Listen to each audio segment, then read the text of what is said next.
안녕하세요. 가톨릭 미디어를 말하다 박은미입니다. 대중매체는 공동체를 창조하는 광장 역할을 한다고 합니다. 그만큼 사회적 역할이 크다는 말이겠죠. 오늘은 언론이 사건 보도만 하는 게 아니라 사회적 의제를 설정하고 올바른 방향 제시를 하는 역할을 다하고 있는지 알아보도록 하겠습니다. 함께 해주실 분들입니다. 전주교 매스컴위원회 위원 서석희 신부님. 네, 안녕하세요. 네, 방송평론가 정석희님. 안녕하세요. 네, 민주언론시민연합의 조영수 선생님 나오셨습니다. 안녕하세요. 네, 안녕하세요. 네, 첫 번째 주제부터 알아보겠습니다.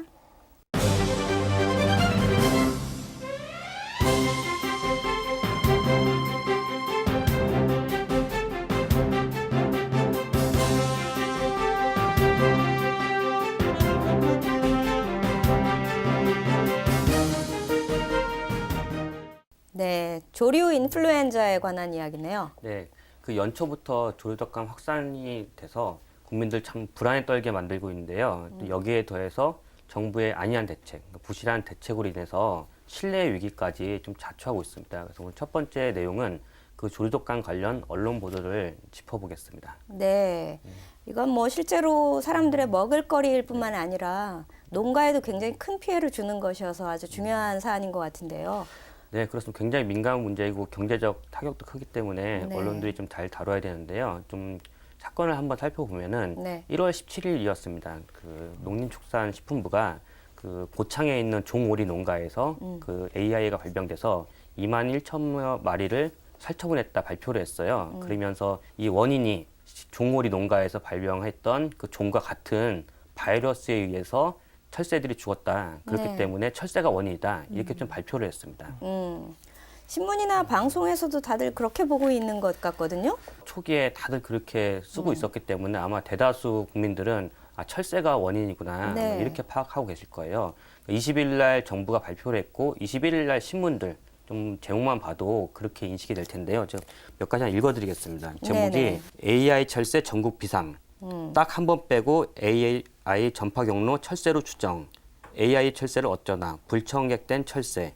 AI 전파 주범 철새. 네. 이렇게 보통 보도를 하니까 다들 이렇게 인식을 하실 텐데요.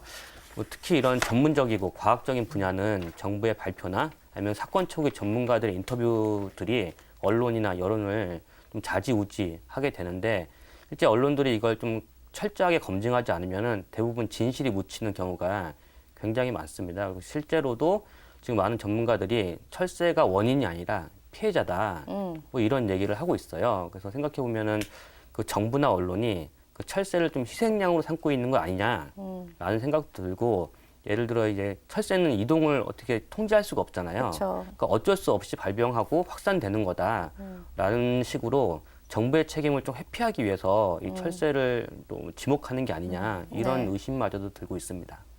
그러면 철새가 그 원인이 아니라는 확실한 증거도 좀 있어야 네. 이해하기 쉬울 것 같은데. 그 정부가 초기에 독림 저수지에서 뭐 천여 마리가 뭐 떼죽음했다 그렇게 보도했는데 실제 수거한 그 철새 개체수를 보면은 98마리 네. 정도였는데요. 그 독림 저수지라는 곳이 호남평의 대표적인 철새 도래지. 그래서 연마다 약 20만 마리 정도가 철새 도래지를 찾는다고 해요. 근데 98마리면 그 20만 마리의 0.05%. 굉장히 극소수인데 뭐이 정도의 숫자면은 예를 들어 먹이를 구하지 못했다거나 아니면 장거리 여행으로 그 필요한 데서 생기는 네. 자연도태에도 충분히 나올 수 있다고 이렇게 보고 있거든요. 그렇기 때문에 정부가 뭐 철새로 지목한 데 대한 좀 의구심이 들고 있고 많은 해외 전문가 단체에서도 좀 지목을 주장을 하고 있는데요. 예를 네. 들어 그 FAO의 농업과 소비자 보호를 위한 위원회 홈페이지 가면은 그 공중에 날아다니는 철새들이 AI를 전파할 가능성이 별로 없다. 뭐 이렇게도 얘기하고 있고 또 2006년에 설립된 국제기구 여기 이름이 이제 동아시아 대양주 철새 이동 경로 파트너십도 24일이죠. 정부가 오히려 발표하고 나서 24일 날 1월 네. 24일 날 그 이번에 한국에서 발견된 조류독감은 일반적으로 오리 동장과 같이 그러니까 그 축산 우리나라 그 공장식으로 축산을 하잖아요. 이런 네, 데서 네. 많이 발생하지 철새들에서는 일반적으로 발생하지 않는다라고 했고 또 한 가지 좀 주목할 게 있습니다. 28일 날 조류 인플루엔자와 야생조류 학술 대책위원회가 한국 정부를 딱 꼬집어서 그 성명서를 발표했는데요. 그 야생조류가 고병원성 그 조류독감의 원인이라는 게 아직까지 밝혀진 적이 없고 뭐 이게 오히려 피해자로 간주해야 되는데 철새를 그 원인으로 지목함으로 인해서 그 효율적인 예방이나 그 방지 대책에 오히려 악영향을 미칠 수 있다. 뭐 이런 성명까지 발표하기로 했습니다. 네. 그리고 더 중요한 것은요. 그 조류독감, 그러니까 고병원성 조류독감에 걸리면 보통 5일에서 10일 내에 다 폐사하게 됩니다. 네. 근데 이번에 원인으로 지목된 가창오리는 이미 작년 11월 달부터 독림저수지에 와 있었어요. 그렇기 때문에 오히려 원인이 아니라 오히려 피해자다. 이런 주장이 더욱 설득력을 얻고 있는 거죠. 아니, 그러니까 TV에서 지금 오기 전, 바로 전까지 TV에서 계속 이 뉴스가 반복돼서 방송이 되고 있는데 저는 이런 사실은 처음 들었고요. 그리고 계속 이제 뭐 엄청난 규모의 폐사 그리고 또 뭐 방역하는 그런 장면만 계속 보여주고 있는데 정작 제대로 된 대책은 나오지 않고 있는 것 같아요. 네, 그래서 말씀하신 것처럼 최근에 나오는, 그러니까 설 지나고 나오는 뉴스들은 설 전에도 뭐 사람들이 이동을 자제해야 된다. 맞아. 웬만하면 뭐 고향 내려가지 마라라는 얘기도 있었고, 최근에는 그 한 칼럼에서는 사람이 문제다. 사람을 그 통제해야 된다. 이런 얘기가 나오고 있어요. 말씀하신 대로 그러니까 그 가금류, 그러니까 그 보통 오리 농장이나 발생했던 그 AI가 사람을 통해서 철새 도래지로 갔고, 철새 도래지에서 다시 철새들이 그 병에 걸리는 네. 그게 훨씬 더 설득력이 있다고 보여집니다. 그러니까 이게 정부는 계속 철새한테 네. 뭔가 이렇게 뭐 탓을 돌려서 뭐 대책이 없다는 식으로 얘기하고 있는데 언론은 어때요? 근데 또 하나가 이제 정부의 그 대책과 관련된 보도들, 네네. 정부의 대책을 비판하는 보도들이 별로 없다는 게 좀 문제입니다. 예를 들어 확산되고 있다, 네. 뭐 어디 확산된다, 뭐 철새가 원인이다, 뭐 고향 내려오지 마라 이런 보도는 굉장히 많은데 그 정부가 예를 들어 허술한 관리죠. 그러니까 22일자 한겨레를 보면은 그 해당 지역에 차량을 통제하고 있지 않다. 그리고 더군다나 그 전남 지역에서 그 AI로 확인된 오리 농가에서 그 도축장으로 오리가 반출되는 네. 사건이 있어서 나중에 그걸 이제 폐쇄시키느라고 또 무리가 굉장히 있었고요. 27일 날 중앙일보 같은 경우에는 그 정부 부처 안에서 예를 들어 이제 그 농림축산부도 있을 거고 환경부도 같이 종합대책반을 꾸리고 있거든요. 이 정부 종합대책반 안에서 혼선이 있어서 효율적인 방역이나 확산 방지 대책이 나오고 있지 못하다. 네. 이 정도 지적 말고는 특별하게 지적하는 보도들이 별로 없었습니다. 네. 방송들의 보도 태도도 좀 궁금한데요. 네, 방송들도 이렇게 별반 다르지 않았는데요. 영상 한번 보시고 말씀 이어가면 좋겠습니다. 네. 농가들은 사람 왕래를 차단한 채 방역에 온 힘을 쏟고 있습니다. 농장 입구는 물론 아예 마을 진입로까지 차단했습니다.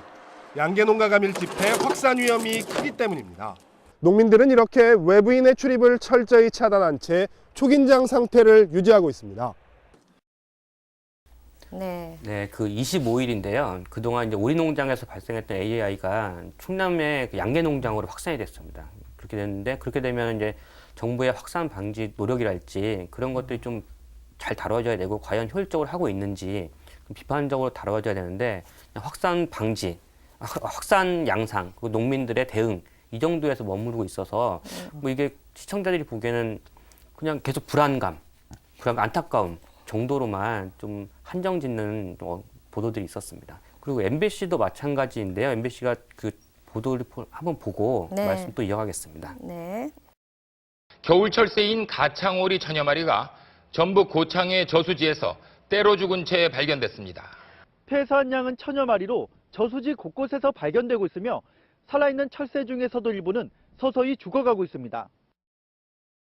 네, 지금 이 관련 보도에서 그 독림저수지에서 천여 마리가 떼죽음당했다 이렇게 보도를 했는데요. 아까 말씀드린 것처럼 이제 뭐 98마리 정도에 불과했기 근데 때문에 98마리 자연적인 숫자 아니에요? 네, 뭐 20만 마리 중에서 네. 0.05%입니다. 자연도태에 충분히 될 수 있는 숫자이죠. 그럼 정부가 이제 천여 마리로 발표하니까 아무 생각 없이 보도했는데 이게 제 영상을 보여드렸냐면 그 당일날 KBS와 SBS는 그 천여 마리라고 안 그랬거든요. 그러니까 특이한 보도, 이제 오보이기 때문에 한 번 더 그러네요. 보여드린 겁니다. 오보네요, 진짜. 네, 오보입니다. 이렇게 정부 입장, 사실은 정부의 방역 대책만 소개하면서 대책이 잘 안 나오고 네. 사실은 AI는 인간 생명에게도 영향을 줄 수 있고 또 농가에는 이미 막대한 피해를 주고 있는데 언론들이 굉장히 소홀히 다루고 있지 않나 싶은데요. 네, 그렇습니다.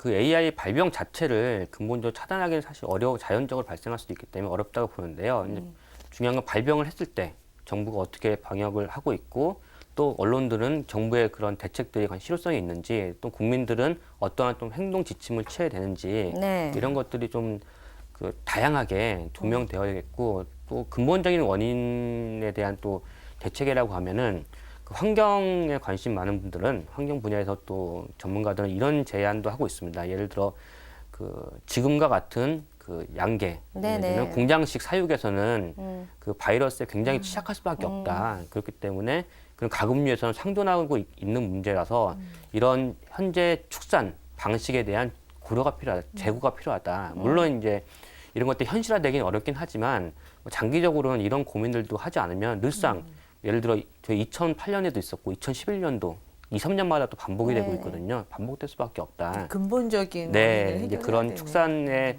패러다임의 변화, 이제 그런 제안들도 하고 있는데 이런 것들이 언론에서 좀 많이 조명되고 많이 이렇게 노출되면 될수록 국민들도 그런 고민들을 네. 내지는 그런 방향을 많이 생각할 것 같습니다. 그러니까 언론이 이런 친환경적인 사육 방식에 대한 네. 새로운 사회적인 의제를 좀 더 발전시켜 나가야 된다라는 말씀인 것 같아요. 네, 그렇습니다. 네, 신부님께서는 이번 조류 인플루엔자 확산 사건을 예. 보시면서 혹시 뭐 생각나시는 게 있다면요? 예, 물론 이제 이런 문제들을 그 정부에서 어떻게 이렇게 대책을 세우고 좀 더 구체적으로 이제 이런 것들을 우리가 어떻게 예방해야 될 것인가 하는 그런 측면에서 언론들이 좀 의제를 이렇게 네. 많이 다뤘으면 좋겠다는 생각이 들고 무엇보다도 우리는 또 지켜보는 입장이고 걱정하고 지켜보는 입장에 있지만 또 실제로 피해를 당하고 있는 그 농가들 그 농가들은 아마 굉장히 큰 것일 거예요. 아주 그렇죠. 큰 아픔이고 힘들고 생계와 관련된 것들이기 때문에 그래서 그분들에 대한 어떤 그 대책들이 어떻게 잘 되고 있는가 피해 대책들이라든가 정부에서 어떻게 그런 부분들이 잘 이루어지고 보상 규정이라든가 이런 것들이 국가가 또한 그런 것들에 대해서 도와주고 또 함께 해야 되는 그런 부분들이라는 생각이 들어요. 네. 그런 부분들에 대해서 좀 언론이 또 그런 부분도 다뤘으면 좋겠습니다. 그러게요. 예. 네. 네, 한 가지 더 언론 보도에서 좀 아쉬운 점이 있었는데요. 그 현장을 취재하는 취재진들이 초기에 이제 방역복이나 그런 것들 전혀 갖추지 않고 말씀드렸듯이 사람에 의해서 많이 옮긴다고 지금 얘기가 네. 되고 있는데 취재진들이 무분별하게 현장을 드나들었던 문제도 있었고요. 예를 들어 그 철새나 뭐 가금류도 마찬가지지만 헬리콥터 소리나 비행기 소리에 스트레스를 받잖아요. 스트레스를 받으면 면역력이 약해지고 그럼에도 불구하고 뭐 그 방송사의 촬영 헬기들이 철새 도래지나 아니면 그 가금류 사육 현장에서 계속 취재를 하면서 오히려 스트레스를 가중시키는 이런 좀 모순적인 현상도 있었습니다. 네. 여러 가지 언론이 주의해야 하고 보도해야 될 일이 참 많이 있네요. 네, 그렇습니다. 네. 다음 주제로 넘어가 보겠습니다.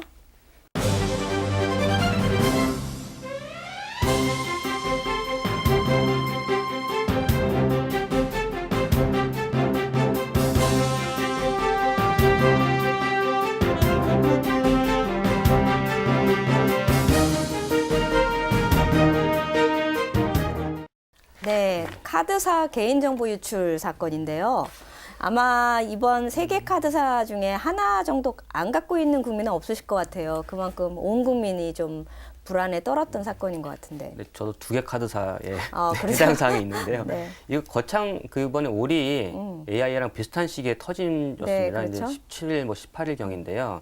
그 당시 이제 제일 뭐 큰 카드사들이죠. 국민, 뭐 농협, 그 롯데카드사의 고객 정보가 유출됐다는 거고. 그 유출한 정보 양이 보통 이제 카드 번호 이런 것 포함해서 카드 번호, 유효 기간, 거주자, 주거 상황, 내지는 뭐 그 한도액 등등해서 1억 건이 넘는 양이 네. 1억 명인 거죠. 이제 중복해서 가입돼 있는 양이 1억 건이 넘는 거고 이 카드사들 정보만이 있는 게 아니라 그 카드사들과 은행, 금융권이 같은 계열사끼리 정보를 공유하잖아요. 그러니까 이게 카드사만의 문제가 아니라 내 정보가 정보 동의에 의해서 여러 경로로 유출되었다는 그런 의구심, 불안감, 공포까지 그쵸. 좀 나서고 있는 상황입니다. 네, 뭐 두 분은 피해 보신 건 없어요?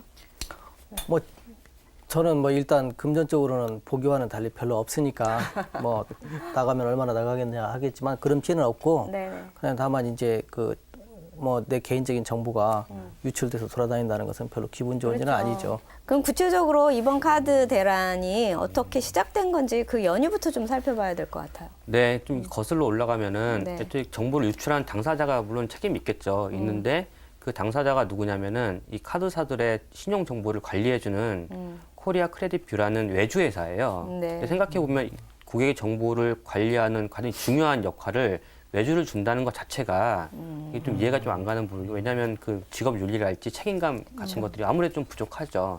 그래서 그런 책임도 그런 당사자, 그런 금융사의 책임과 더불어서 그 금융사를 관리 감독해야 될 정부의 책임 또한 또 굉장히 크다고 생각을 합니다. 뭐 여러 가지 뭐 규제 완화 해야 되는데 실제로 완화해야 될 곳과 좀 더 규제를 강화해야 될 곳에 대한 정부의 책임이 좀 중요할 텐데요.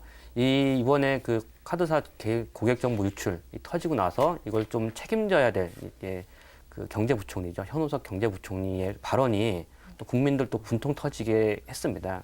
네, 현 부총리가 그 22일 날 경제장관 대책회의에서 그 어리석은 사람이 책임을 따진다 이런 발언을 했습니다. 이 발언 말씀하신 것처럼 굉장히 국민들이 분노를 했는데요. 네네. 이게 정부의 인식이 아닐까 좀 이런 생각을 해보게 되었습니다. 네.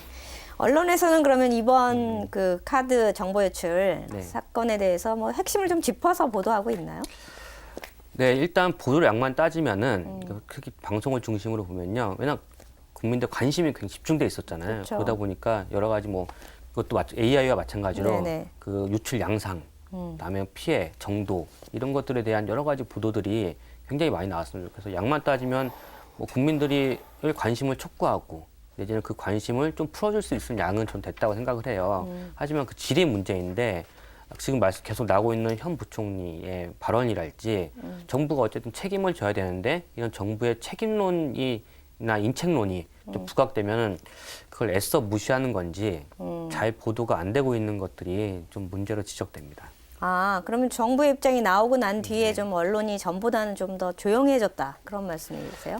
근데 방송사마다 좀 차이가 있는데요. 예를 들어 22일 날 현 부총리 발언이 나왔고 이게 보니까 다들 23일 날 방송들이 보도를 했더라고요. 다들 네. 굉장히 세게 굉장히 많은 사람들이 분노하고 있고 비판적이다. 그 보도를 하는데 관련해서 국회에서 이제 어떻게 처리할 것이냐 논의가 시작되었어요. 인책론이 나오겠죠. 야당은 인책론 나오고 여당에서는 선 해결 수습을 하고 나서 하자. 근데 방송 3사가 약간씩 차이가 있었습니다. 예를 들면은 22일 날 무슨 일이 있었냐면은 그 박근혜 대통령이 그 다보스 포럼에서 개막 연설을 했잖아요. 네. 했는데 그 당일날 같은 날 정부에서 대책을 발표한 날이었습니다. 그러다 보니까 KBS와 SBS는 첫 번째에서 네 번째 꼭지까지, 그러니까 메인이죠. 1, 2, 3, 4 꼭지까지 정부의 대책의 뭐 방향이랄지 문제점을 조금씩 짚는 보도를 냈는데 MBC 같은 경우에는 그 첫 번째, 두 번째 꼭지를 박근혜 대통령의 다보스 포럼 연설로 채워줬습니다. 그러니까 그리고 카드 문제는 이게 뒤에 이제 네 꼭지를 연이어 발표했는데 보통 첫 번째나 두 번째 꼭지는 그 언론사에서 가장 중요하다고 생각하는 것 아니면은 국민들의 관심이 제일 많을 만한 것을 보도하는 게 상식이잖아요. 근데 MBC를 본 분들은 오늘에서 가장 중요한 거는 박근혜 대통령이 다보스 포럼에서 연설하는 거구나 라고 생각을 할 것 같아요. 그러게요. 네. 이제 그렇게 보면 정말 이 카드 개인정보 유출 사건의 대책이 뭘까? 그러니까 온 국민들이 아마 궁금해하실 것 같고 정말 나한테 피해는 없을까 이런 거 궁금해하실 것 같거든요. 이런 문제들이 생긴 근본적인 원인 중에 하나가 그 주민등록 체계, 그러니까 번호. 식별 체계죠. 이제 네네. 주민등록 번호가 해외에서는 거의 사용하고 있지 않는 우리나라에서는 좀 특별하게 사용하고 있는 주민등록 체계를 바꿔야 된다, 식별 체계를. 이런 그 목소리들이 굉장히 많이 나오고 있어요. 근데 다만 아쉬운 점은 그 설 이후에 그 카드 관련된 보도들이 쏙 들어가고 있다는 게 또 이렇게 흐지부지 되는 게 아닌가 네. 좀 우려가 들기도 합니다. 오늘 다룬 이 AI와 카드 개인정보 유출은 각각 AI는 친환경적 가축 사육 방법으로 또 카드 문제는 이제 식별 체계의 변화라는 새로운 사회적 의제를 좀 언론이 더 확산시키면 좋겠다 이렇게 이제 주제를 모아갈 수 있을 것 같은데요. 신부님께서 이 언론의 사회적 의제 형성 역할에 대해서 조금 더 좀 첨언해 주신다면. 언론 아젠다 세팅 이론이라는 게 있는데 네. 우리 그 미디어 이론에는 말하자면 그 언론은 새로운 것을 창작하거나 보여주는 것은 아니죠. 이미 있던 것을 어떻게 생각하게끔 이렇게 제시하는 건데 그렇다면 어떤 의제들, 어떤 우리가 생각해야 될 것들을 이렇게 제시를 하면 우리 많은 그 시청자들이라든가 구독자들이나 이런 분들이 다 생각을 하게 되잖아요. 그런 측면에서 언론은 굉장히 중요한 역할을 하고 있는 거죠. 예. 어떤 문제를 어떻게 생각하면서 그 시기에 분명하게 짚고 넘어가야 될 문제, 무엇이 우선이고 무엇이 다음인가 이런 부분들에 대해서 해야 될 역할을 생각한다면 아마 이 언론의 역할은 굉장히 중요한 사명이죠. 중요한 사명이고 또 소명이고 또한 보람 있는 부분들이니까 네. 이 부분들에 대해서 좀 충실했으면 참 좋지 않을까. 자, 오늘 다룬 이 두 개의 사건을 보더라도 소 잃고 외양간 고친다라는 속담이 생각나게 하는 것 같습니다. 그만큼 언론의 사회적 책임이 막중하다라는 것을 알려준 사건이 아니었나 싶네요. 오늘 말씀해 주신 조영수 선생님 고맙습니다. 네, 고맙습니다. 네. 저희는 2부에서 만나 뵙겠습니다.